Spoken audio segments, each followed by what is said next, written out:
Entonces, por eso está en función del blanco. Después viene el límite de detección y cuantificación. Una cosa es que se pueda tener una señal que sea detectable o diferenciable, ¿sí? Una señal instrumental detectable o diferenciable, y otra cosa es que pueda ser cuantificable. Entonces, la cuantificación siempre, ese límite de cuantificación siempre es mayor al límite de detección. Entonces, dice que el intervalo que va desde la concentración mínima cuantificable hasta la concentración a la cual la curva pierde su linealidad. Ese intervalo se conoce como un intervalo dinámico. Entonces, acá, este intervalo dinámico es la parte de la curva que me indica una respuesta que es lineal para ese instrumento, para ese equipo. Recuerden que al inicio les dije que no podríamos tener un punto o una concentración de analito de interés en una muestra problema que fuese mayor a la curva como tal. ¿Por qué? Porque nosotros no podemos garantizar que el comportamiento de la curva sea lineal hasta el infinito, ¿sí? Y obviamente eso no sucede porque hay un límite que es un límite de saturación dentro de los instrumentos en el cual la señal simplemente se pierde, ¿sí? Y entonces quiere decir que la muestra debe estar muy saturada y hay que disminuir esa saturación para poder obtener una señal, ¿sí? Entonces lo que se hace, y esa saturación se representa por lo menos en este ejemplo, este gráfico, aquí cuando se pierde la linealidad, entonces acá tiende a ser un valor constante, ¿sí? Si fuera lineal, pues continuaría por esta línea punteada. Entonces, por ese motivo, pues no hay que extrapolar los datos o las señales que se obtienen de intensidad porque no se pueden relacionar linealmente la concentración con la intensidad de la señal.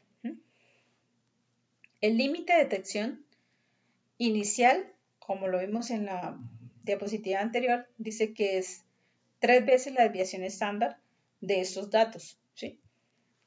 Sobre la pendiente, que es lo que me relaciona el blanco. Entonces, el límite de cuantificación es 10 veces esa desviación estándar. Hay que tenerlo presente, que es como lo que se tiene establecido para este tipo de análisis.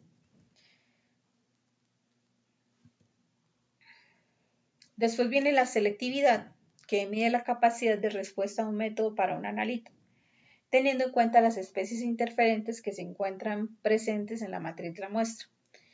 Entonces, ¿qué pasa? Que si bien uno habla de que la matriz de la muestra no interfiere como tal dentro del análisis, pues ese sería el caso como más ideal de todos. Sin embargo, no hay detectores que sean específicos como tal para un único analito, ¿sí?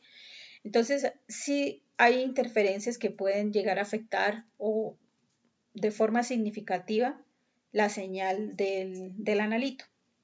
Entonces, lo que habla de la selectividad es tener en cuenta esa relación entre los demás componentes de la muestra que realmente me puedan afectar esta señal y cómo comenzar a mitigarlos. Entonces, para eso se tiene que la selectividad va a estar en función de la pendiente de la ecuación de la recta para el analito de interés, que sería A por la concentración de A, más la pendiente de un analito B, que no sería el de interés, por la concentración de B, más la pendiente de un analito C, que no sería también el de interés, más la concentración de C, que a su vez interfieren en la señal del analito de interés y como tal la señal del blanco, ¿sí? Entonces, esta ecuación se puede resumir en los factores en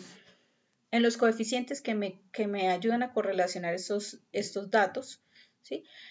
En función de cada una de las variables. Por ejemplo, en el caso de la pendiente de B, se puede tomar una relación para B y A, valga la redundancia, que me relacione B y A.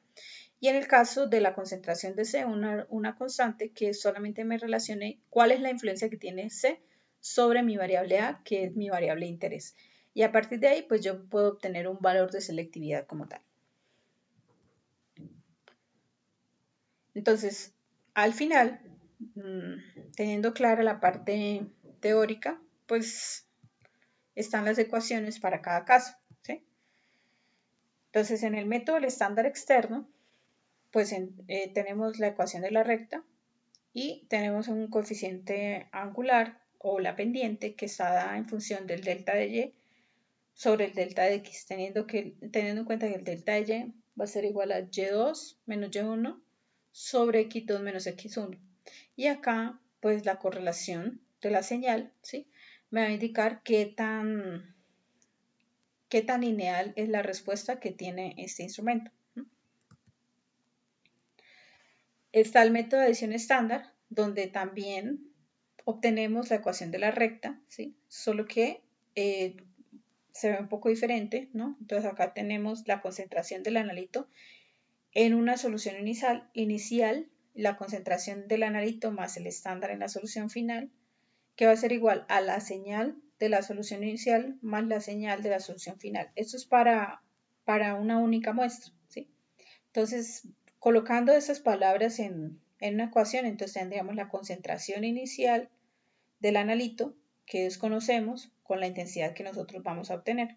Y después, cuando se adiciona el estándar y la concentración del analito, y pues la señal que vamos a obtener es la sumatoria de la señal del estándar más la del analito de interés.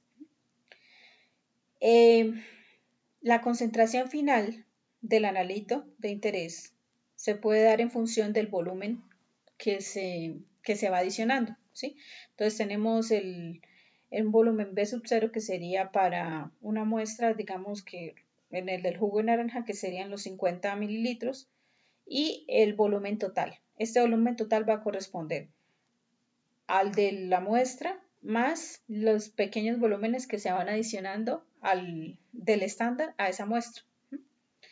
Y la concentración del estándar final, que también es desconocida en principio, va a ser igual a la del estándar inicial, que sí conocemos, más los volúmenes de estándar que se van adicionando al volumen B. Este volumen B que va a ser igual al volumen B0 o inicial de la muestra problema, que recuerden que en el caso del jugo de naranja eran 50 mililitros, más el volumen del estándar que se fue adicionando. Y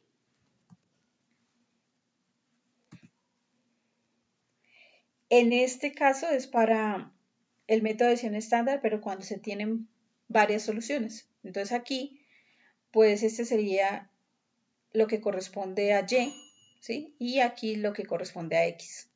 Este es la pendiente, el punto de corte, ¿sí? Y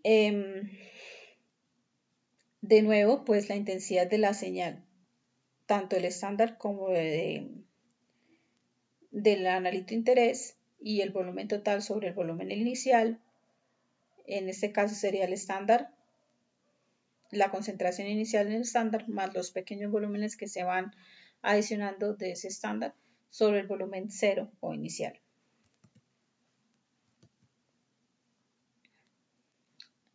Por último, el método de adición estándar interno, pues es la ecuación que lo representa es el área de la señal del analito sobre la concentración del analito, y como recordarán, el estándar interno es diferente del analito de interés, la especie química que se utiliza es diferente, entonces vamos a después tener una área de la señal de ese estándar, de esa especie química diferente, sobre la concentración del estándar.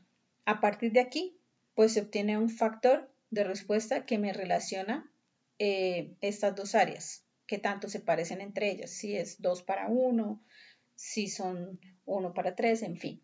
¿Cuál es la intensidad que tienen? ¿Cuál es la relación de áreas que tienen esas dos señales? Bueno, listo. A partir de esta información, pues lo único que queda por hacer es que ustedes realicen unos ejercicios que les voy a enviar para que puedan